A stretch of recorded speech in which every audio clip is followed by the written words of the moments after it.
If you're making a prediction or a prophecy, there's a lot of room for error. If I say that it's going to be raining at noon tomorrow and it starts raining at 12:30, I wasn't right. That's a failed prediction. People who bet on very specific sports outcomes often lose out on big paydays because of one little detail that ultimately doesn't really affect anything, except it's not what they bet on. It's not what they predicted. So the dilemma typically is this: the more specific your prediction, the less likely it is to come true. But the less specific your prediction, the less impressive it is if it does come true. Our final alleged Bible contradiction is about a rooster. The night before Jesus was executed, he made a prediction. "I tell you the truth," Jesus answered, "this very night, before the rooster crows, you will disown me 3 times. That's Matthew's version, Jesus talking to Peter. But Mark's version says, "I tell you the truth," Jesus answered, "today, yes, tonight, before the rooster crows twice, you yourself will disown me 3 times.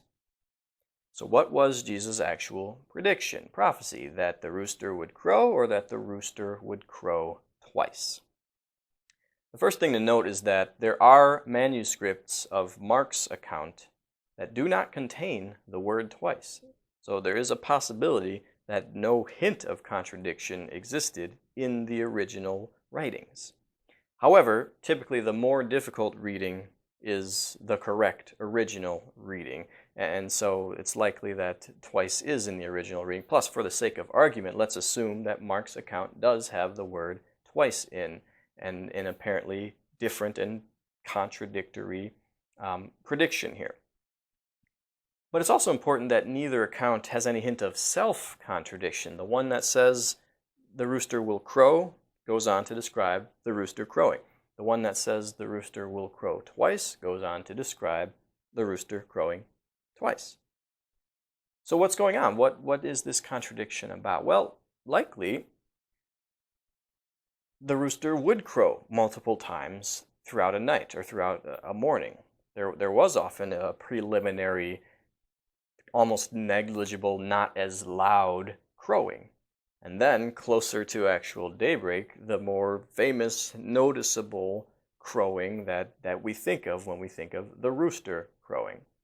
So it seems that for whatever reason, Mark includes that preliminary crowing in the prediction in his account, and Matthew omits that and simply says the crowing. For Matthew to say the crowing without saying before the rooster crows once, see, he didn't say before the rooster crows once, he just said before the rooster crows. And so that means the obvious implication of that is the big, more noticeable, technically second crowing. I'm Pastor Clinton. God bless your efforts to learn from his truth.